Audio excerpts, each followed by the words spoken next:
चलिए भाई, तो लास्ट क्लास में हम लोग ग्रिग्नार्ड रिएजेंट कर रहे थे, ठीक है।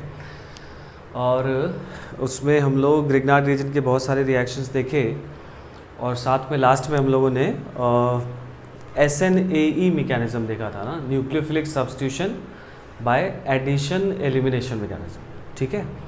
तो उस पर कुछ क्वेश्चंस किए थे, ठीक। तो एक बढ़िया टॉपिक है ये, ओवरऑल आपको एक पूरा आइडिया मिल जाता है कि आगे हम लोग एसिड डेरिवेटिव या एल्डिहाइड कीटोन में कैसे रिएक्शंस देखने वाले हैं, है ना। और ग्रिग्नार्ड रिएजेंट पूरा इस यहाँ पर कवर भी हो जाता है, ठीक है। चलिए तो थोड़ा इसको आगे बढ़ा जाए, है ना। अब हम लोग एक ग्रिग्नार्ड रिएजेंट में ही जो हम लोग SNAE मैकेनिज्म देखे थे, है ना, उसमें बहुत सारे टाइप के एसिड डेरिवेटिव्स होते थे, ठीक है।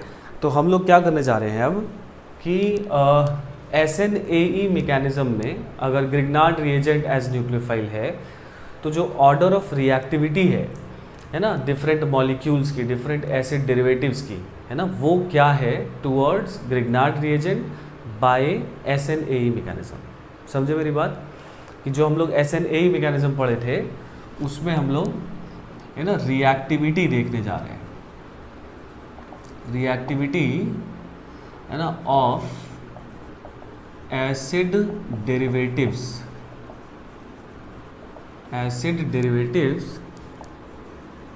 Towards SNAE mechanism. बात समझ में आई इतनी? ठीक है।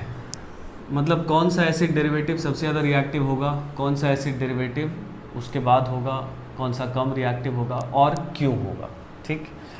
तो देखो SNAE मैकेनिज्म के लिए जो सबसे ज़्यादा रिएक्टिव है वो होता है एसिड क्लोराइड, ठीक है। एसिड क्लोराइड की जगह पे एसिड हैलाइड भी हम लोग ले सकते हैं, बट इन जनरल जो आप ज़्यादा एसिड हैलाइड में जो सबसे ज़्यादा जो सबसे कॉमन जो मॉलिक्यूल आपको दिया रहता है वो एसिड क्लोराइड दिया रहता है, इसलिए हम लोग इसको लेकर चल रहे हैं, ठीक है। तो सबसे ज़्यादा रिएक्टिव ये है। अच्छा, क्यों ये सबसे ज़्यादा रिएक्टिव है इसकी बात अभी करते हैं हम लोग। तो सबसे ज़्यादा रिएक्टिव ये है।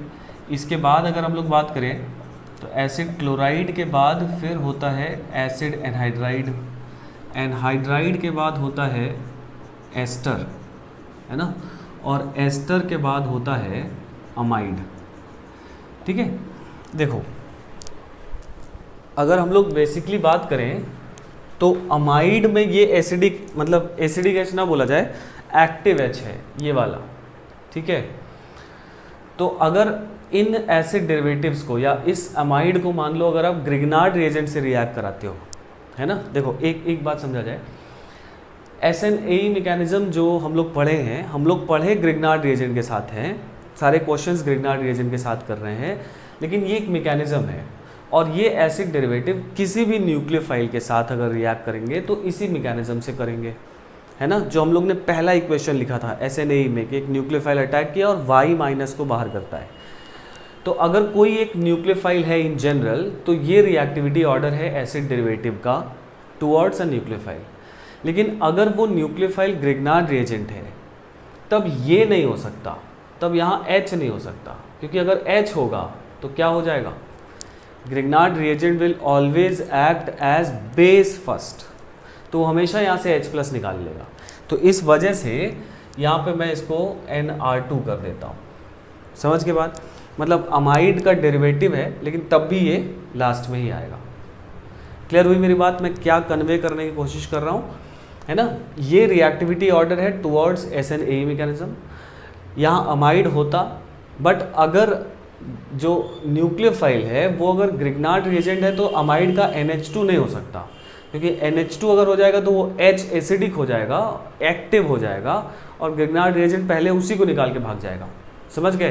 तो ये सबसे ज़्यादा रिएक्टिव हो जाता अमाइड, तो इसीलिए यहाँ पर NH2 हमने कर दिया, ठीक है।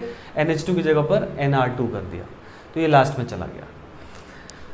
तो ये रिएक्टिविटी ऑर्डर है टुवर्ड्स SNAE, और इसका रीज़न जो है वो दो है। पहला है लीविंग ग्रुप एबिलिटी, इससे देखा जाता है, और दूसरा जो है वो है पार्शियल पॉजिटिव ऑन कार्बन, है ना, C double bond O carbon, मतलब ये वाला कार्बन, ठीक है। तो अगर हम लोग पहला लीविंग ग्रुप एबिलिटी देखें इन ग्रुप्स की, ठीक है, तो सबसे ज़्यादा बेटर लीविंग ग्रुप क्लोराइड है, उसके बाद O C double bond O R, यहाँ पे माइनस, फिर ये है कार्बोक्सिलेट है, फिर OR माइनस है, और सबसे लास्ट में NR2 माइनस है। देखो ये सबसे वीकर बेस है तो सबसे बेटर न्यूक्लियोफाइल है, सबसे बेटर लीविंग ग्रुप है, और ये सबसे स्ट्रॉन्गर बेस है तो ये सबसे पुअर लीविंग ग्रुप है। तो इधर से इधर जाने पर लीविंग ग्रुप एबिलिटी जो है वो बढ़ती है ना। तो जितना बेटर लीविंग ग्रुप होगा उतना इस मैकेनिज्म से तेज़ी से रिएक्ट करेगा। अगर हम लोग दूसरी बात करें, पार्शियल पॉजिटिव वाली बात करें, ये वाली बात करें, है ना, इसकी बात करें, तो देखो यहाँ पर जितना इस कार्बन पे पार्शियल पॉजिटिव ज़्यादा होगा उतना इस पर न्यूक्लियोफाइल तेज़ी से अटैक करेगा और उतना ज़्यादा ये रिएक्टिव होगा। तो अगर हम लोग RCOCl की बात करें, ठीक है, तो क्लोरीन का ऑफकोर्स यहाँ पर प्लस एम तो है ही, लेकिन इसका -I प्लस एम से ज़्यादा होता है, ये बात हम लोग को पता है नहीं। तो इसकी वजह से -I से यहाँ से इलेक्ट्रॉन ज़्यादा खींच रहा है, तो इस कार्बन पे पार्शियल पॉजिटिव बहुत ज़्यादा बढ़ गया है। इसके बाद अगर हम लोग बात करें तो इस पर होगा क्या, क्योंकि यहाँ पर रेजोनेंस से इसका पार्शियल पॉजिटिव कम तो किया जा रहा है, लेकिन क्योंकि ये रेजोनेंस दोनों तरफ है, इधर भी है और इधर भी है, क्रॉस कॉन्जुगेशन है, तो ये अपना इलेक्ट्रॉन पेयर इधर एक तरफ कम दे पाएगा। लेकिन हाँ, ये सबसे ज़्यादा होगा क्योंकि इसमें तो -I से उसको सबसे ज़्यादा इलेक्ट्रॉन खींचा जा रहा है। इसके बाद की बात करें तो इसके बाद आ जाएगा एस्टर, है ना। अगर एस्टर ले लें हम लोग तो यहाँ पर प्लस एम से इसका पार्शियल पॉजिटिव कम हो जा रहा है, जिसकी वजह से इसका रिएक्टिविटी कम हो जा रहा है। बोले सर इसमें और इसमें ये कम और ये ज़्यादा क्यों, तो उसका रीज़न मैंने बताया आपको कि क्योंकि देखो लोन पेयर यहाँ भी प्लस एम कर रहा है, यहाँ भी प्लस एम कर रहा है, बट इसमें उधर भी कर रहा है और इधर भी कर रहा है नहीं, तो इधर कम कर पाएगा, इसमें एक ही तरफ रेजोनेंस हो रहा है तो ज़्यादा कर पाएगा, मतलब यहाँ क्रॉस कॉन्जुगेशन है, यहाँ नहीं है, ठीक है। और सबसे लास्ट में जो आ जाएगा अपना रिएक्टिविटी ऑर्डर में वो अमाइड आ जाएगा, है ना। क्यों, क्योंकि भाई नाइट्रोजन का इलेक्ट्रोनेगेटिविटी कम होता है ऑक्सीजन की तुलना में, तो ऑक्सीजन जितना अच्छा रेजोनेंस कर पाएगा उससे ज़्यादा अच्छा नाइट्रोजन रेजोनेंस कर पाएगा, तो इसका पार्शियल पॉजिटिव सबसे ज़्यादा कम हो जाएगा, ठीक है। तो ये दो वजहें हैं जिस वजह से जो पहला वाला है, एक लिविंग ग्रुप एबिलिटी है और एक पार्शियल पॉजिटिव कार्बन पे कितना है, इन दोनों वजहों से ये रिएक्टिविटी ऑर्डर एसिड डेरिवेटिव्स का टुवर्ड्स न्यूक्लियोफाइल या टुवर्ड्स ग्रिग्नार्ड रिएजेंट हम लोग बोल सकते हैं, ठीक है। चलो इसको नोट कर लो, आगे बढ़ा जाए।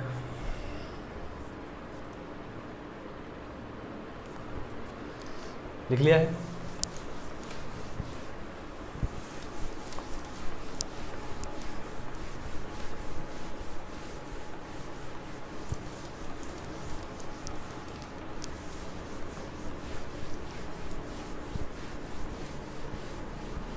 देखो भाई, अब अगर हम लोग इसी में ओवरऑल रिएक्टिविटी ऑर्डर देखें, ठीक है, ओवरऑल रिएक्टिविटी ऑर्डर, ओवरऑल का मतलब कि एल्डिहाइड और कीटोन से भी तो ग्रिग्नार्ड रिएजेंट न्यूक्लियोफाइल की तरह अटैक करता है उस पर, है ना। और इस पर अगर हम लोग बात करें तो इस पर भी न्यूक्लियोफाइल एसिड डेरिवेटिव्स पर भी वैसे ही रिएक्ट करता है, ठीक है। तो अब हम लोग एल्डिहाइड कीटोन को भी यहाँ पर इंक्लूड कर ले रहे हैं, तो ओवरऑल रिएक्टिविटी ऑर्डर क्या होगी। अच्छा, एल्डिहाइड कीटोन का रिएक्टिविटी किस बात पे डिपेंड करता है, वो भी दो बात पे डिपेंड करता था। कौन कौन सी बात थी, एक स्टेरिक फैक्टर और एक इलेक्ट्रॉनिक फैक्टर, याद आ रही है बात, लिखे थे हम लोग, है ना, जब वहाँ पे रिएक्शन विद एल्डिहाइड कीटोन देखे थे तो वहाँ पर लिखे थे स्टेरिक फैक्टर और इलेक्ट्रॉनिक फैक्टर, ठीक है। तो अब अगर एसिड डेरिवेटिव्स और एल्डिहाइड कीटोन को जोड़ दिया जाए तो ओवरऑल रिएक्टिविटी ऑर्डर, ये आपको ध्यान रखना होगा कि अभी भी सबसे ज़्यादा रिएक्टिव एसिड क्लोराइड ही होगा, क्योंकि इस पे पार्शियल पॉजिटिव बहुत ज़्यादा बढ़ जा रहा है। इसके बाद एल्डिहाइड होगा, एल्डिहाइड के बाद कीटोन होगा। अच्छा, लेकिन एल्डिहाइड भी दो तरह के हो सकते हैं, एक तो नॉर्मल एल्डिहाइड एलिफेटिक एल्डिहाइड होता है और एक एरोमेटिक एल्डिहाइड होता है। एरोमेटिक एल्डिहाइड मतलब जैसे जो आर पार्ट है एलिफेटिक वाले में, वो आर पार्ट की जगह पर कोई बेंजीन जोड़ा रहे तो उसको एरोमेटिक एल्डिहाइड बोलते हैं, है ना। देखो ऐसे समझो कि एल्डिहाइड का दो पार्ट है, जैसे एक ये एलिफेटिक एल्डिहाइड, और अगर इस आर पार्ट की जगह में एरोमेटिक लगा दिया, है ना, तो ये एरोमेटिक एल्डिहाइड हो गया। तो ये तो बेंजीन हो गया नहीं, तो ये तो बड़ा है ना, तो इसका स्टेरिक फैक्टर तो ज़्यादा ऑपरेट कर जाएगा इस नॉर्मल आर पार्ट से। क्लियर हो रही है बात। तो इन दोनों को हम लोग अलग कर ले रहे हैं। उसी तरह से कीटोन भी है ना, एक तो नॉर्मल एलिफेटिक कीटोन होगा दोनों तरफ आर पार्ट, एक एरोमेटिक कीटोन होगा एक तरफ आर और एक तरफ बेंजीन पार्ट।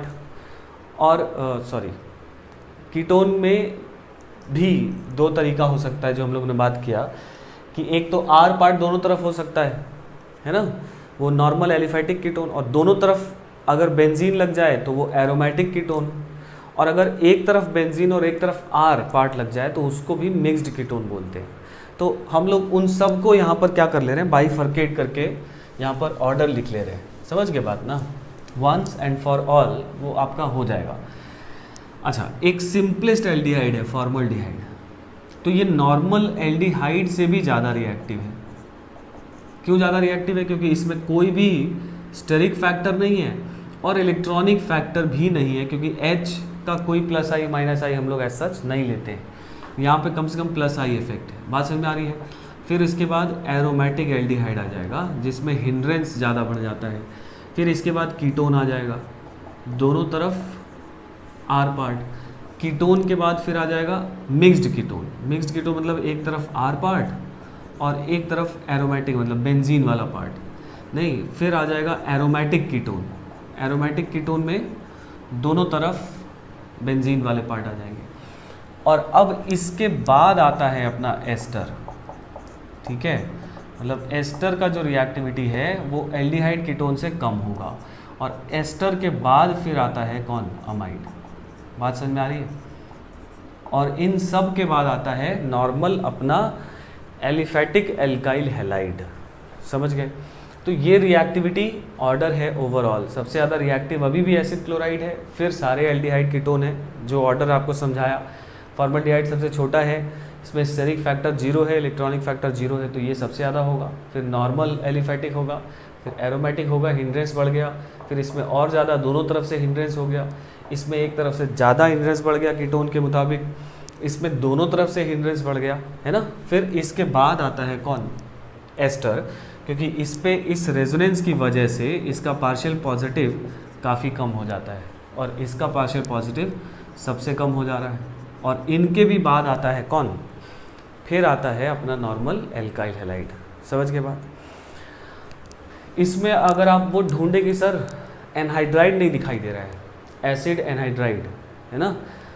एसिड डेरिवेटिव्स वाले में तो एनहाइड्राइड हम लोग लिखे थे, लेकिन यहाँ पे सर कहाँ आएगा वो? तो देखो उसका ऑर्डर बहुत फिक्स्ड नहीं है, वो यहाँ कहीं बीच में भी आ सकता है। वो थोड़ा सा मतलब वो उसका एकदम ऐसा डिसाइडेड नहीं है कि एल्डिहाइड कीटोन है ना और फिर एस्टर, उसका ऐसा डिसाइडेड नहीं है, इसलिए वो इस जगह पर नहीं है। ठीक है, बट हाँ इतना आपको पता होगा कि एस्टर से ज़्यादा रिएक्टिव होगा और एल्डिहाइड कीटोन के कहीं ना कहीं बराबर रिएक्टिव होगा। ठीक है, तो क्योंकि उसका ऑर्डर फिक्स नहीं है तो वो क्वेश्चन में डायरेक्टली कभी ऐसा सच पूछा भी नहीं जाता है आपसे, आपको उसको भी देकर आपको क्वेश्चन में पूछ ले ऐसा नहीं होता है। ठीक है, तो रेस्ट एश्योर। तो ये अपना ओवरऑल रिएक्टिविटी ऑर्डर हो गया। ठीक है, अब इस पर बेस्ड क्वेश्चन कैसे हम लोग करते हैं जरा देखो, नोट कर लो इसको।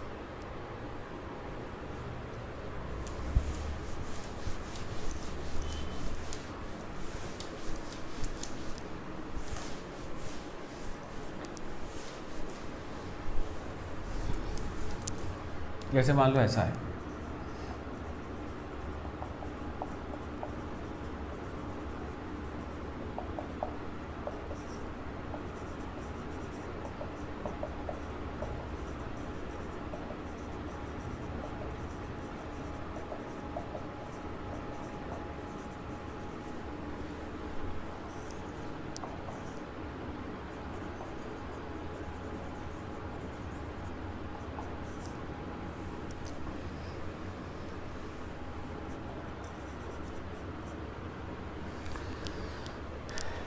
ये क्वेश्चन है ठीक, और ग्रिग्नार्ड रिएजेंट दे दिया, 1 इक्विवेलेंट लिख दिया।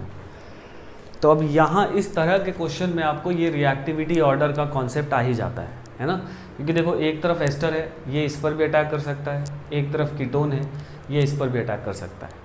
तो आपको ये सोचना पड़ेगा ही कि भाई किस पर पहले अटैक करेगा, है ना। तो अब अपने को पता है कि भाई एस्टर से ज़्यादा रिएक्टिव होता है कौन, है ना, कीटोन। तो ये जो pH माइनस है ये इस कीटोन पे अटैक करेगा, ये बॉन्ड ऐसे टूट जाएगा, ठीक है। तो ऐसा कुछ बन जाएगा, नहीं CH3CO माइनस, यहाँ पर pH, यहाँ पर CH2 है ना, C double bond O CH3। अब देखो क्या ये रिएक्शन यहाँ रुक जाने वाला है, नहीं, क्योंकि देखो एस्टर तो SN-AE मैकेनिज्म देगा ही, है ना। तो यहाँ पर अगर हम लोग देखें तो ये भाई अपना न्यूक्लियोफाइल है, नहीं ये न्यूक्लियोफाइल हो गया, और यहाँ पर एस्टर है, तो ये ऑक्सीजन इस पर अटैक करेगा, ये बॉन्ड टूटेगा, वापस आएगा और इसको करेगा बाहर। लास्ट क्लास में ऐसे मैकेनिज्म्स किए हैं हम लोग बहुत सारे। तो अब इस तरह से आप एक साइक्लाइजेशन करा दोगे, देखो जरा ध्यान से, है ना, नंबरिंग कर लो 1 2 3 4 5 6, ऑक्सीजन लेते हुए एक 6 कार्बन का, है ना, रिंग बना दिए, 6 5 4 3 2 1, 1 पर C डबल बॉन्ड O है, ये O CH3 माइनस निकल चुका है बाहर, 5 पर एक तरफ CH3 है और एक तरफ pH है, ठीक है। तो ये कंपाउंड बनता हुआ दिखाई दिया, आई कहानी समझ में। नंबरिंग करके आप आराम से प्रोडक्ट बना सकते हैं। तो अगर 1 इक्विवेलेंट दिया है तो आप ऐसा करोगे, है ना, 1 इक्विवेलेंट जरूरी है यहाँ पर, क्योंकि 1 इक्विवेलेंट O माइनस होगा तो ये इस तरह से दिखाई देगा, ठीक है। अच्छा, कभी कभी ये 1 इक्विवेलेंट नहीं भी लिखता है ना, क्योंकि भाई यहाँ से इसका रिएक्शन तो NGP टाइप का रिएक्शन है, तो फास्ट होगा, तो यही पहले अटैक करके उसको बाहर कर देगा, ठीक है। तो ये कहानी समझ में आ गई सबको। चलिए इसी तरह का और क्वेश्चन भी करिए।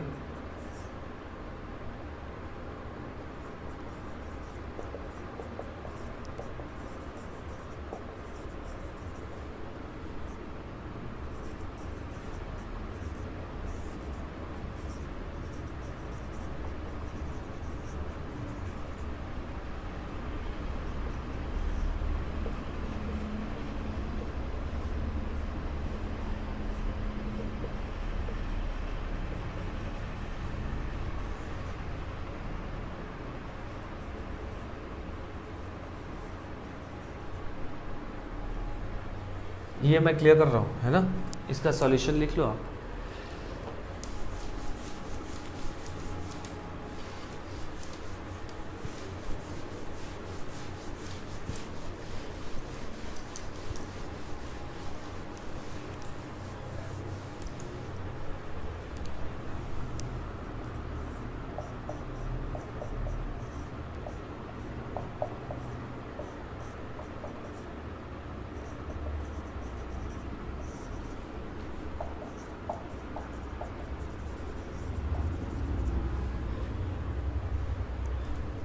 ट्राई कीजिए क्वेश्चंस।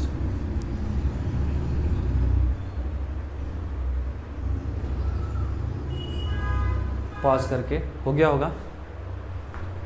चल देखा जाए, सेकेंड वाला भी वही रिएक्टिविटी पर है।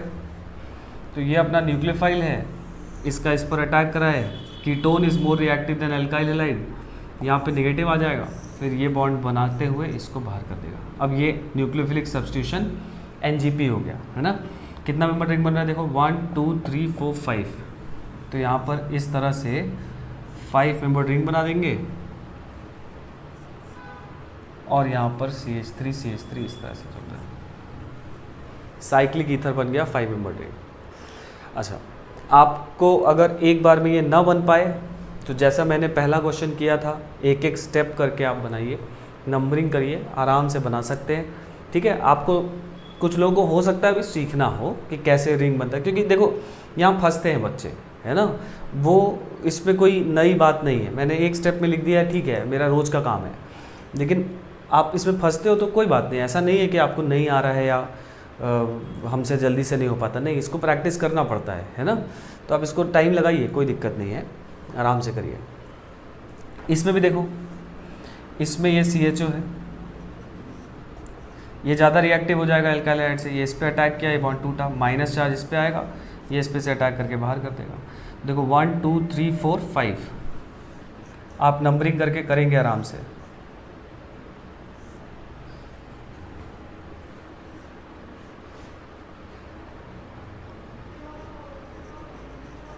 ठीक है, ऐसा कुछ हो जाएगा। दिखाई दिया भाई? इसकी बात करें तो ये एस्टर है और ये कीटोन है, तो कीटोन इज़ मोर रिएक्टिव, तो इस पर अटैक किया, यहाँ पे नेगेटिव आया, फिर ये इस पर अटैक करके इसको है ना बाहर कर देगा। तो देखो ऐसा कुछ बनता दिखाई दे रहा है। ये कितना मेंबर रिंग बनेगा देखो यहाँ से, है ना 1 2 3 4 है ना, कितना मेंबर रिंग बनाइए 1 2 3 4 5 मेंबर।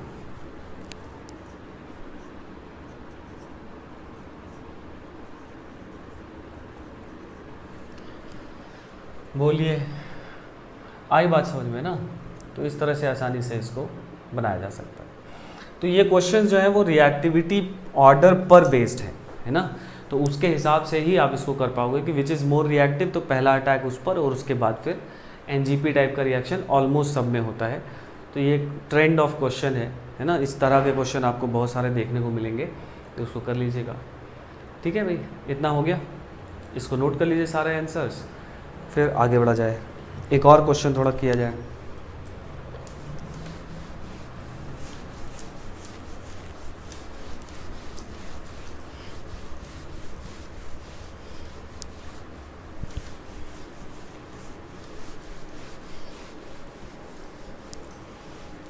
देखो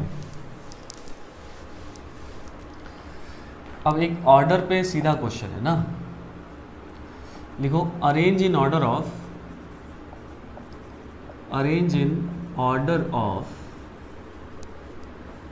रिएक्टिविटी,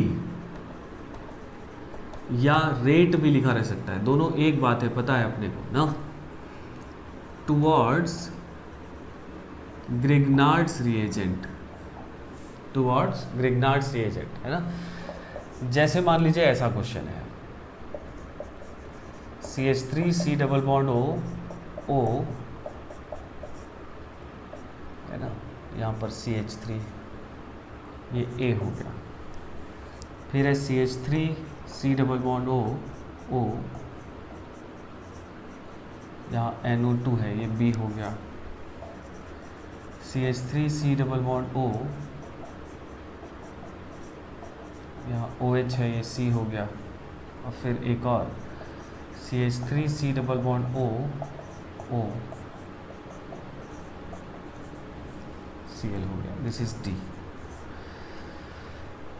तो ये चार आपके सामने एस्टर्स गिवन हैं, और इन एस्टर को अकॉर्डिंग टू रिएक्टिविटी या रेट टुवर्ड्स ग्रिग्नार्ड रिएजेंट है ना, इनको अरेंज करना है। तो बोलो सर हम लोग पढ़े थे डिफरेंट एसिड डेरिवेटिव्स का ऑर्डर लिखे हैं हम लोग एस्टर में ही कहाँ ऑर्डर लिखे हैं, तो इसीलिए रीज़न भी जानना जरूरी है। वहाँ पर हम लोग ने रीज़न 2 लिखा था, क्या लिखा था, लीविंग ग्रुप एबिलिटी लिखा था वहाँ पर, मतलब अगर सारे एस्टर हैं तो इनमें से जो सबसे अच्छा लीविंग ग्रुप है उसका रेट सबसे ज़्यादा हो जाएगा, और लीविंग ग्रुप एबिलिटी डिसाइड होता है जितना निकलने के बाद पुअरर बेस या वीकर बेस उतना बेटर लीविंग ग्रुप। क्लियर हो रही है बात? जल्दी से कर डालिए। मतलब ये यहाँ से निकलेगा तो ये ऐसा बनाएगा O माइनस, यहाँ पर CH3 फिनॉल का पैरापेटोल्वीन वाला कॉन्जुगेट बेस है। अगर ये यहाँ से निकलेगा तो ये आ जाएगा O माइनस, और यहाँ पर NO2 रहेगा। उसी तरह से ये दोनों करेंगे नहीं।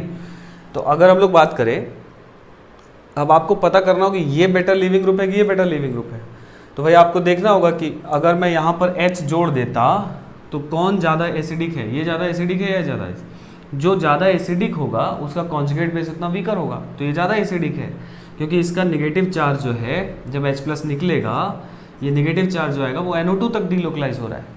इसका -I-M इफेक्ट है, दिख रहा है सबको, और इसका +I और हाइपर कॉन्जुगेशन इफेक्ट है और +I इफेक्ट है। तो इसको तो ये तो कम स्टेबल है O माइनस, ये ज़्यादा स्टेबल है, तो ये बेटर लिविंग ग्रुप हुआ, पुअर हुआ, उस हिसाब से B is more reactive then A। उसी तरह से आपको सभी को अरेंज कर देना है, मतलब क्वेश्चन जो हो गया वो GOC पर आ गया। ठीक है, चलो जल्दी से कर डालो। हो गया, चलो तो इसका आंसर आया होगा सबका, देखो B is greater than D is greater than A is greater than C। क्या ये आया होगा सबका आंसर रिएक्टिविटी का, लेकिन ये गलत है। इसका करेक्ट आंसर है, देखो सबसे ज़्यादा रिएक्टिव है C, फिर है B, फिर है D और फिर है A। ये ऑर्डर सही है। तो सर ऐसा क्यों? इसका तो प्लस आई और हाइपर कॉन्जुगेशन है, और ये जब निकलेगा यहाँ पर, इस पर जब निगेटिव आएगा तो इसका तो प्लस एम इफेक्ट है। सर आप बताए थे कि रेजोनेंस का इफेक्ट हमेशा पहले लेंगे, हाइपर कॉन्जुगेशन का बाद में, तो ये तो कम एसिडिक हुआ, ये वाला ज़्यादा एसिडिक हुआ है ना, या ये पुअरर लिविंग ग्रुप हुआ, ये बेटर लिविंग ग्रुप हुआ इन दोनों में। तो सर ऐसा कैसे ऑर्डर आ गया? तो क्वेश्चन देखो ध्यान से, यहाँ लिखा जा रहा है कि रिएक्टिविटी टुवर्ड्स ग्रिग्नार्ड रिएजेंट, है ना, तो Grignard reagent will always act as base first. तो जब इससे रिएक्ट कराओगे तो पहले यहाँ पर अटैक ना होकर पहले यही H प्लस ग्रिग्नार्ड रिएजेंट खींचेगा, and acid base reactions are very very fast, जबकि बेस ग्रिग्नार्ड रिएजेंट हो। तो बात समझ में आई?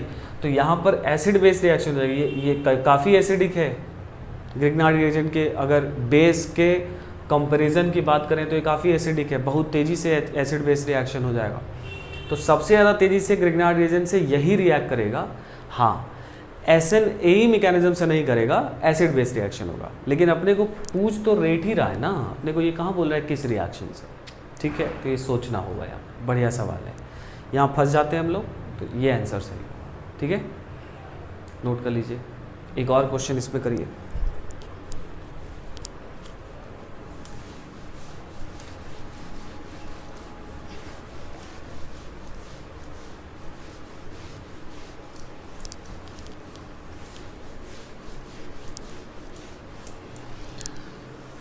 मान लो ऐसा है,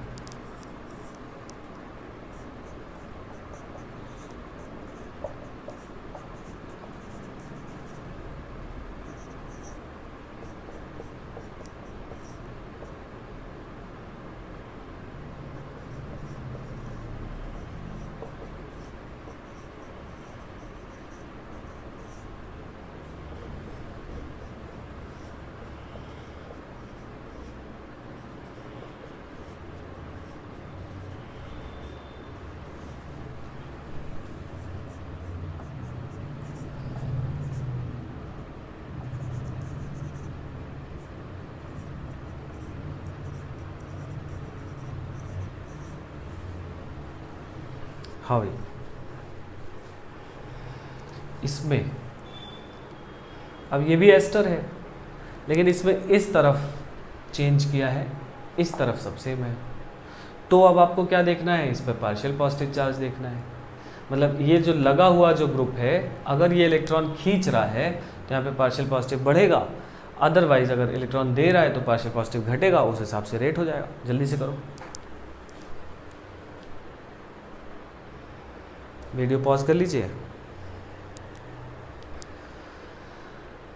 हो गया, चलो तो इसमें जो आंसर आया है, सबसे ज़्यादा -M-InO2 का, फिर CHO का, इसमें कोई नहीं है और इसका तो +M है, तो ये पार्शियल पॉजिटिव घटाएगा। तो इसमें अगर मैं लिखना चाहता हूँ, अब ये GOC का क्वेश्चन है, आप आराम से कर सकते हैं। इसमें सबसे ज़्यादा रिएक्टिव हो जाएगा B के बाद हो जाएगा C के बाद हो जाएगा A और लास्ट में हो जाएगा D। ठीक है, ये इसका आंसर आपने कर लिया होगा, लेकिन ये गलत है ना, यहाँ पर ये गड़बड़ हो गया। यहाँ पे मैं बताऊँ, इसका ऑर्डर सबसे ज़्यादा हो जाएगा C, फिर हो जाएगा B, फिर हो जाएगा A और फिर होगा D। ये ऑर्डर सही है। तो सर यहाँ पर तो अब कोई एसिडिक H नहीं है, यहाँ पर कैसे ऐसा हो गया? यहाँ पर ये CHO जो लिखा हुआ है, अगर आप इसको ध्यान से देखें तो दिस इज एल्डिहाइड ना, तो एल्डिहाइड और एस्टर में which is more reactive towards Grignard reagent?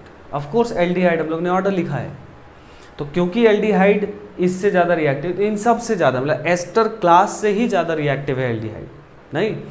तो ये एल्डिहाइड हो गया, तो अटैक अब इस पर नहीं, इस पर होगा, क्योंकि ग्रिग्नार्ड रिएजेंट तो मोस्ट रिएक्टिव साइड पे पहले अटैक करेगा ना, तो इस वजह से इस पर अटैक होगा, और aldehyde is more reactive than ester, so इस वजह से सी ज़्यादा हो गया है बी की तुलना में, ठीक है? तो कई बच्चे इसको परख कर सही किए होंगे, है ना, लेकिन कई लोग फंस गए होंगे, ठीक है? तो यही सब फंसाता है ना, फोकस आपको रखना है, ठीक है? चलिए, हो गया, आगे बढ़ा जाए।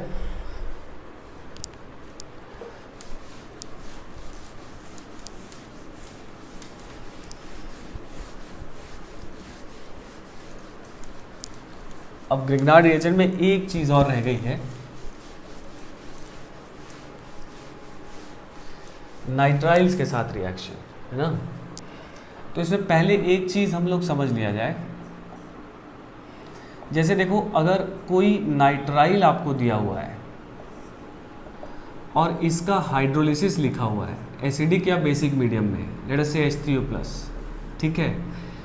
तो नाइट्राइल का अगर कहीं पे भी हाइड्रोलिसिस लिखा हुआ है एसिडिक या बेसिक मीडियम में, तो अब ये तीनों बॉन्ड तोड़ेंगे। और एक बार आपको हाइड्रोलिसिस का कॉन्सेप्ट समझाए थे कि nitrogen is more electronegative than carbon, तो हाइड्रोलिसिस मतलब वाटर से रिएक्शन, तो ये ज़्यादा इलेक्ट्रोनेगेटिव है, तो इसकी तरफ H आएगा और इस कार्बन की तरफ OH आएगा। तो ऐसा 3 बॉन्ड टूट रहा है, तो 3 बार इधर OH आएगा और 3 बार इधर H आएगा। तो ये तो अमोनिया बन के निकल गया, और इधर एक कार्बन पर 3 OH, इधर एक कार्बन पर 3 OH, और अपने को मालूम है कि एक कार्बन पर 2 OH अनस्टेबल होते हैं, यहाँ से वाटर का लॉस हो जाएगा, एक वैलेंसी इस कार्बन पे खाली होगी, इस ऑक्सीजन पे खाली होगी, मतलब फाइनली हम लोग को मिल जाएगा RC++OH, ठीक है? और साथ में NH3 मिलता, लेकिन क्योंकि मीडियम हम लोग ने एसिडिक लिया है तो वो NH4+ में हो जाएगा। तो अगर आपको कहीं नाइट्राइल दिया हुआ है तो और उसका हाइड्रोलिसिस है, तो हमेशा क्या बना दोगे? कार्बोक्सिलिक एसिड बना दोगे, एसिडिक या बेसिक मीडियम में। सिमिलरली अगर कहीं पे इमीन दिया हुआ है, ठीक है, इसको बोलते हैं हम लोग इमीन, ठीक है? एक बार हम लोग ने थोड़ी सी बात की थी इस पे, इमीन। और अगर सिंगल बॉन्ड NH2 जुड़ा होता है कार्बन से तो हम लोग बोलते हैं अमीन, तीनों बॉन्ड जुड़ा रहता है तो हम लोग बोलते हैं उसको साइनाइड या नाइट्राइल, और अगर 2 बॉन्ड जुड़ा होता है तो उसको बोलते हैं हम लोग इमीन, है ना? तो अगर इमीन का भी आपको हाइड्रोलिसिस लिखा हुआ है ऐसा H3O+, तो यहाँ पे कार्बन नाइट्रोजन के बीच में 2 बॉन्ड है, इस पे 2 बार H जोड़ देंगे, इस पे 2 बार OH जोड़ देंगे, तो इस कार्बन पे 2 बार OH, तो आपको मिल जाएगा RC++OR, that is 2 bar OH है ना, तो वो कीटोन बना लेगा, और प्लस साथ में आपको NH4+ मिलना ही है। समझे बात? ठीक है? तो ये एक प्रोसेस है जो होता है, कहीं भी ऐसा लिखा रहे तो आप हमेशा ऐसा बनाओगे, है ना? इसका हम लोग मैकेनिज्म भी लिख सकते हैं, ठीक है? चलो लिख लिया जाए तो थोड़ा कॉन्फिडेंस आएगा कि हाँ कैसे हो रहा है हाइड्रोलिसिस का मैकेनिज्म। देखो, इसको पहले नोट करो, फिर मैकेनिज्म समझते हैं।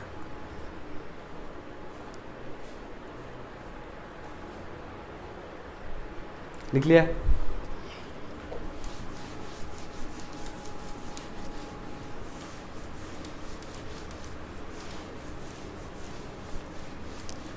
देखो,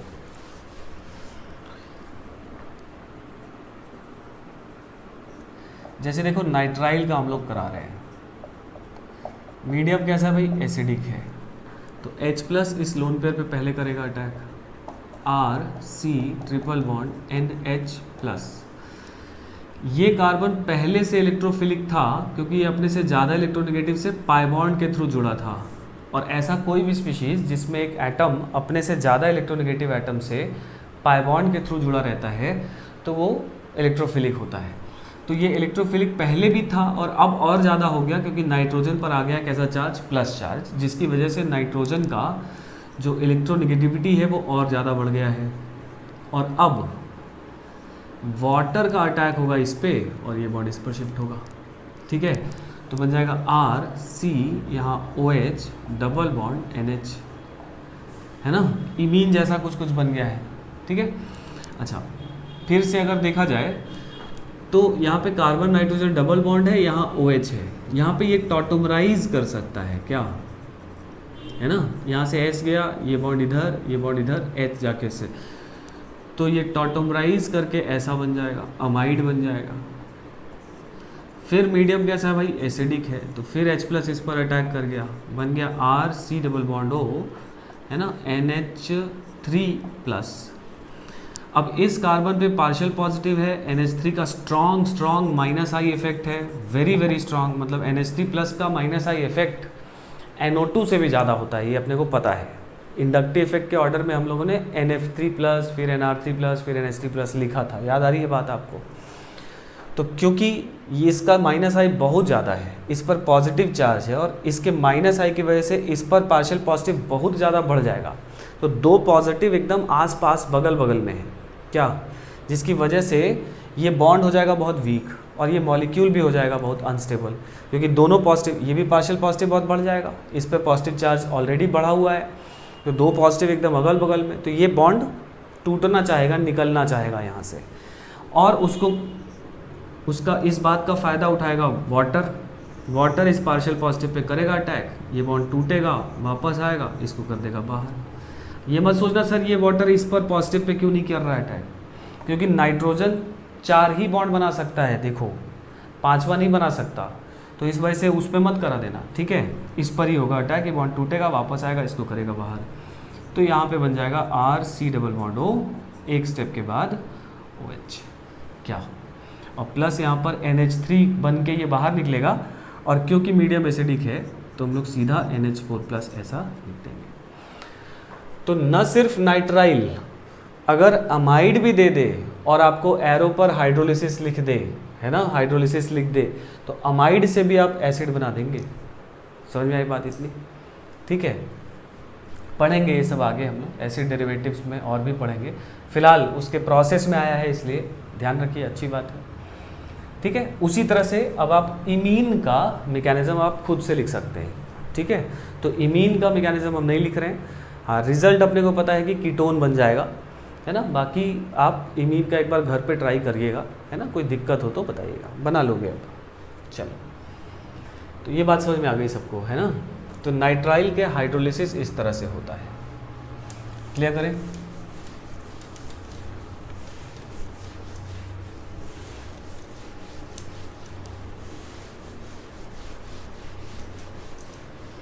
अब आ जाओ, हाँ, reaction of Grignard's reagent with nitriles, ठीक है भाई। तो जैसे देखो, मान लो अगर हम लोगों ने CH3MgBr ले लिया, ठीक है, और प्लस हमने ले लिया RC ट्रिपल बॉन्ड N, है ना, ये ले लिया, तो देखो ये कार्बन इलेक्ट्रोफिलिक है, अपने को मालूम है, इससे पार्शियल नेगेटिव है, ये स्ट्रॉन्ग न्यूक्लियोफाइल है, ये इस कार्बन पर अटैक करेगा, इसका पाई बॉन्ड नाइट्रोजन पर शिफ्ट होगा, जैसा एल्डिहाइड कीटोन में होता था, तो ये बन जाएगा R, यहाँ पर आ जाएगा CH3 डबल बॉन्ड N पर आ जाएगा नेगेटिव चार्ज, ठीक है। फिर सेकेंड स्टेप में अगर H प्लस डाल दे तो यहाँ H प्लस होकर ये बना लेगा इमीन, यहाँ पर CH3 है, बना लेगा इमीन डबल बॉन्ड NH, और फिर अगर एरो पर हाइड्रोलिसिस लिख दिया है, या यही H प्लस की जगह हाइड्रोलिसिस लिख दिया है, तो हाइड्रोलिसिस एसिडिक मीडियम में लिखा है तो पहले H प्लस आके जोड़ दोगे, और फिर इमीन के हाइड्रोलिसिस से क्या बनता है अपने को पता ही है, तो यहाँ पर C double bond O CH3 ऐसा बना लोगे, साथ में अमोनियम आयन बाहर हो जाएगा। तो मतलब नाइट्राइल के साथ अगर ग्रिग्नार्ड रिएजेंट करेगा रिएक्ट तो बनाएगा कीटोन, ठीक है। एक बात यहाँ पर मैं समझाऊँ आपको कि सर यहाँ पर एक पाई बॉन्ड तो है ही अभी, तो जब हमने ग्रिग्नार्ड रिएजेंट नाइट्राइल में डाला तो यहाँ तक रिएक्शन पहुँचा, इसके बाद हाइड्रोलिसिस हमने करा दिया, यहाँ पर पहुँच गया, कीटोन बन गया, अच्छी बात है, ये प्रोसेस है। सर इस पर एक बार और ग्रिग्नार्ड अटैक करके एक बार और पाई बॉन्ड तोड़ देता, ऐसा भी तो कर सकता था, तो ये बात ध्यान रखना कि इस स्पीशीज़ पर अब ग्रिग्नार्ड अटैक नहीं कर सकता है ना, न्यूक्लियोफाइल, क्योंकि अभी ये नाइट्रोजन पर है निगेटिव चार्ज, और नाइट्रोजन पर निगेटिव चार्ज का प्लस आई इफेक्ट होता है, ठीक है। तो इस पर जो पार्शियल पॉजिटिव चार्ज है वो तो एक तो बहुत कम हो चुका है पहले ही, क्योंकि उसका प्लस आई इफेक्ट है ना। रिमेंबर हम लोग एक बार ये बात किए थे कि कार्बोक्सिलेट आयन पर इस पर न्यूक्लियोफाइल का अटैक नहीं होता है इस वाले कार्बन पे, क्योंकि इसका बहुत स्ट्रांग प्लस आई इफेक्ट हो जाता है। सेम चीज़ यहाँ पर भी हो जा रही है, समझ गए ना। तो इस वजह से इस पर है ना न्यूक्लियोफाइल ग्रिग्नार्ड रिएजेंट का अब दोबारा अटैक पॉसिबल नहीं है, क्योंकि पार्शियल पॉजिटिव बहुत कम है, एक रीज़न। दूसरा रीज़न ये है कि अगर अटैक करा और ये पाई बॉन्ड इस पर शिफ्ट हुआ तो एन पर आ जाएगा 2 नेगेटिव चार्ज, है ना। तो इन जनरल किसी भी ऑर्गेनिक रिएक्शंस में ऐसा नहीं देखा गया है कि एक ही एटम पर 2 नेगेटिव चार्ज कहीं पर किसी रिएक्शन के दौरान डेवलप हो, है ना। तो इट इज़ प्रिज्यूम्ड कि वो अनस्टेबल होता होगा, समझ गए बात। तो एक वजह ये भी समझी जा सकती है या समझी जाती है, ठीक है। तो इस वजह से इस इमीन का जो नेगेटिव चार्ज वाला कॉन्जुगेट बेस है, इस पर हम लोग दोबारा अटैक नहीं कराएंगे, हमेशा कीटोन बनाएंगे, ठीक है। तो नाइट्राइल के साथ ग्रिग्नार्ड रिएजेंट के रिएक्शन से ऑलवेज क्या बनाओगे, है ना, कीटोन आफ्टर हाइड्रोलिसिस, ठीक है। ये बात समझ में आ गई। तो ये रिएक्शन अपने को देखना था, यही बचा था। इस पर भी कुछ क्वेश्चंस कर लिया जाए, इसको जल्दी से नोट करो, कुछ क्वेश्चन देख लिया जाए।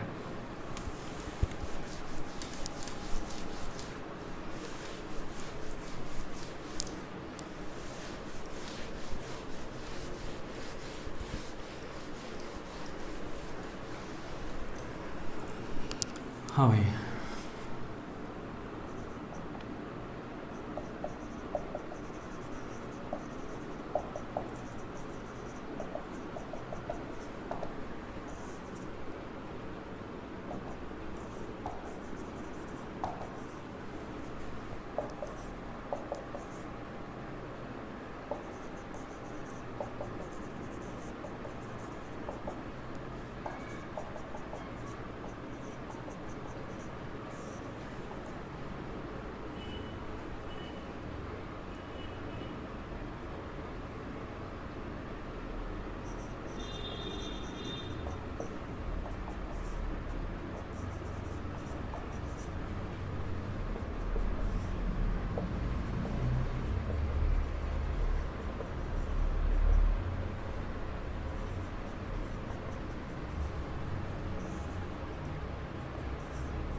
ये क्वेश्चंस कर दीजिए फटाफट।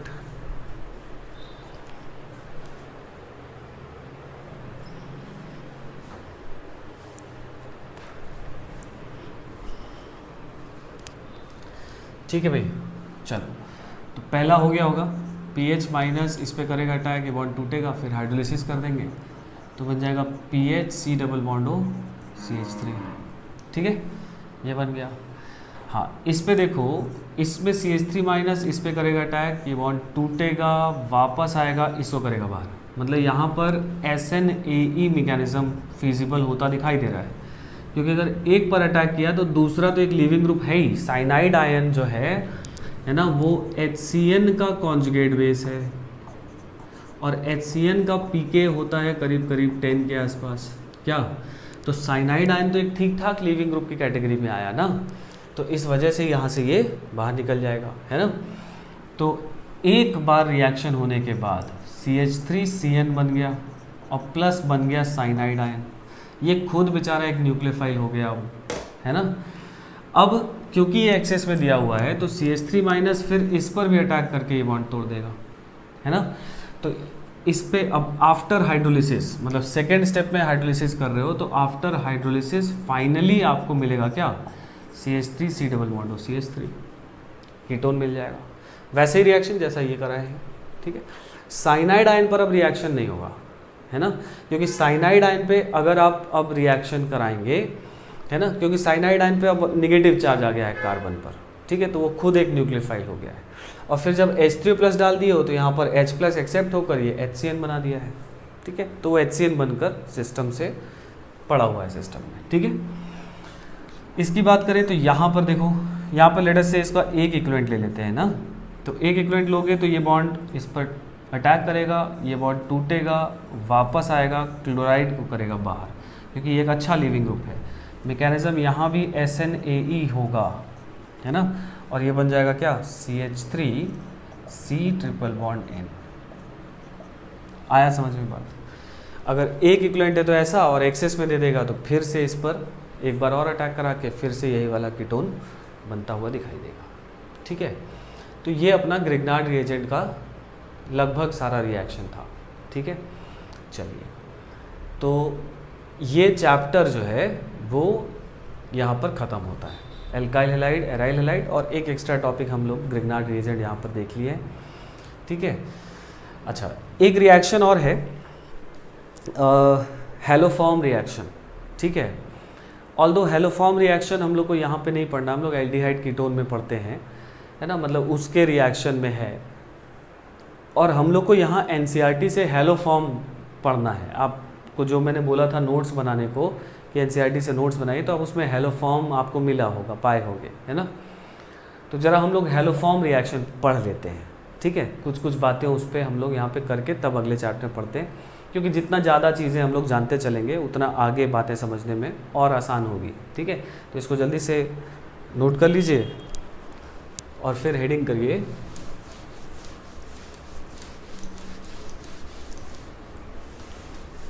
Haloform reaction.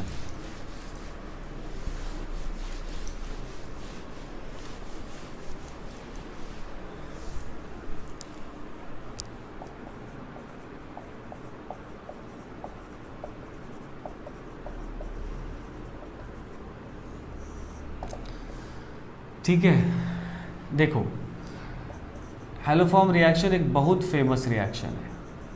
ऑलमोस्ट हर साल किसी ना किसी क्वेश्चन में, मेंस एडवांस दोनों में, हेलोफॉर्म रिएक्शन का कहीं ना कहीं पूरा एक क्वेश्चन या कहीं ना कहीं जिक्र जरूर होता है। ठीक है, तो हेलोफॉर्म रिएक्शन एक इम्पॉर्टेंट रिएक्शन है और बहुत आसान है। ठीक है, इम्पॉर्टेंट है बट आसान है, तो इसलिए इसको थोड़ा समझ लिया जाए। देखो, ये अपना हो गया एक कीटोन है, एल्डिहाइड भी हो सकता है। अगर हम लोग क्या करें कि इसका रिएक्शन हम लोग किसी एल्कली के साथ, जैसे NaOH, KOH, है ना, कैल्शियम हाइड्रोक्साइड, एल्कली के साथ इन प्रेजेंस ऑफ हैलोजन अगर हम लोग इसका रिएक्शन कराएं, तो यहाँ पर अपने को RC डबल बॉन्ड O- ये मिल जाता है, और प्लस मतलब ये बॉन्ड यहाँ से इस तरह से टूटता है और यहाँ पर कार्बोक्सिलेट आयन मिल जाता है, और साथ में CHX3, जिसको कि इन जनरल हम लोग हेलोफॉर्म बोलते हैं। हेलोफॉर्म इसमें बन रहा है, तो इसीलिए इस रिएक्शन का नाम हम लोग रख देते हैं हेलोफॉर्म रिएक्शन। और ये अपने को लगभग येलो प्रेसिपिटेट के फॉर्म में अपने को ऑब्टेन होता है। ठीक है, जनरली ये हैलोजन जो होते हैं वो क्लोरीन, ब्रोमीन, आयोडीन होते हैं, फ्लोरीन इन जनरल नहीं होता है ना। तो क्लोरीन, ब्रोमीन, आयोडीन है, तो उन तीनों के साथ ही किसी के साथ लाइट येलो, किसी के साथ डार्क येलो, इस तरह का प्रेसिपिटेट बनता है। तो इसको, इस रिएक्शन को बोलते हैं हम लोग हेलोफॉर्म रिएक्शन। इसका ये जो कंडीशन है, ये समझे कि कौन कौन से मॉलिक्यूल हेलोफॉर्म रिएक्शन देते हैं, मतलब हेलोफॉर्म कौन कौन से मॉलिक्यूल बनाते हैं। इसी बात को इस तरह से पुट किया जाता है कि कौन कौन से मॉलिक्यूल हेलोफॉर्म रिएक्शन देते हैं। तो इसके लिए कंडीशन बड़ा ध्यान से समझिए। कोई भी ऐसा एल्डिहाइड या कीटोन, है ना, एल्डिहाइड और कीटोन, उसके पास क्या होना चाहिए, 1 α CH3 ग्रुप होना चाहिए। जैसे ये R मैंने यहाँ पर एक जनरल छोड़ दिया है, ये R कुछ भी हो, लेकिन अगर एक तरफ अल्फा CH3, देखो ये कार्बोनिल कार्बन है और जो डायरेक्टली अटैच्ड कार्बन है इसी को अल्फा कार्बन बोलेंगे। तो मतलब अल्फा पर CH3 ग्रुप होना चाहिए, मतलब alpha position should be CH3 not CH2, CH3, है ना। तो अल्फा CH3 ग्रुप अगर किसी एल्डिहाइड कीटोन के पास होगा तो वो हेलोफॉर्म रिएक्शन देगा ही देगा। ठीक है, पहली बात। दूसरी बात क्या हो सकती है कि कोई अल्कोहल, है ना, अल्कोहल्स, प्राइमरी अल्कोहल या सेकेंडरी अल्कोहल, है ना, having 1 beta CH3 group having one beta CH3 group. जैसे मान लो अगर ऐसा अल्कोहल ले लिया है ना, जैसे CH3 CH2OH, इसका रिएक्शन अगर मान लो NaOH in presence of X2 के साथ करा दिया, तो देखो ये एक अल्कोहल है। कैसा अल्कोहल है भाई? प्राइमरी है, क्योंकि जिस कार्बन पे OH जुड़ा है वो सिर्फ एक और कार्बन से जुड़ा है, तो प्राइमरी हो गया। अब ध्यान से समझो, इसका नेमिंग अल्फा बीटा और इसका नेमिंग अल्फा बीटा में थोड़ा अंतर होता है ना। जैसे देखो ये कार्बन से OH जुड़ा है तो ये वाला कार्बन अल्फा कहा जाएगा यहाँ पर। इसमें ये कार्बोनिल ही फंक्शनल ग्रुप है, इसलिए इस वाले को अल्फा कहा जाता है, उससे बगल वाले को। इसमें OH फंक्शनल ग्रुप है तो इससे जुड़े हुए कार्बन को अल्फा कहा जाता है, तो ये वाला बीटा हो जाएगा। तो ये लिखा जा रहा है कि alcohols having at least one beta CH3 group, मतलब बीटा कार्बन जो हो वो CH3 हो, वहाँ पर हैलोफॉर्म रिएक्शन होगा। ठीक है, तो ये चीज़ हो गई। तो होता कैसे? वैसे तो रिएक्शन ये एल्डिहाइड कीटोन का है, लेकिन अल्कोहल भी ये रिएक्शन दे सकते हैं। कैसे? क्योंकि हैलोजेंस जो होते हैं ना वो ऑक्सीडाइजिंग एजेंट की कैटेगरी में आते हैं। ठीक है, दीज आर ऑक्सीडाइजिंग एजेंट्स। तो ये ऑक्सीडाइजिंग एजेंट इस कार्बन को कर देता है ऑक्सीडाइज और इसको भेज देता है एल्डिहाइड में। CH2OH को ऑक्सीडाइज कर देगा CHO में। तो अब ये इसी कैटेगरी में आ गया कि एल्डिहाइड और ketone having one alpha CH3 group. तो ये एक एल्डिहाइड है और इसके पास अल्फा CH3 ग्रुप होना चाहिए। समझ में आई इतनी बात? तो ये हैलोफॉर्म रिएक्शन की कंडीशन है। हाँ, ये दोनों तो ये रिएक्शन देंगे ही फॉर श्योर। इस तरह के मॉलिक्यूल, इस तरह के मॉलिक्यूल ये रिएक्शन देंगे ही, लेकिन इसमें और भी तरीके हैं, और भी कुछ मॉलिक्यूल्स हो सकते हैं जो ये हैलोफॉर्म रिएक्शन दे सकते हैं। इसीलिए ये रिएक्शन थोड़ा सा इम्पॉर्टेंट हो जाता है। तो वो सब बातें अपने को समझनी है। सबसे पहले हम लोग क्या करें, है ना, इसका मैकेनिज्म समझेंगे। ठीक है, ऐसा करेंगे। आज हमने स्टार्ट कर दिया है इसको, मैकेनिज्म हम लोग इसका नेक्स्ट क्लास में समझेंगे, क्योंकि बहुत सारी बातें हैं स्किप हो जाएंगी, एक ब्रेक होगा ना। ठीक है, तो इसका इतना आप नोट कर लो फिलहाल। हम लोग इसके आगे यहाँ के मैकेनिज्म से हम लोग नेक्स्ट क्लास में स्टार्ट करेंगे बातें। ठीक है, चलिए। अच्छा, अब आप फोस्टर का एल्काइल हैलाइड एराइल हैलाइड का सब लगा सकते हैं, उसको लगा के ख़त्म कीजिए, पूछ लीजिए। ठीक है, चलिए, नमस्कार।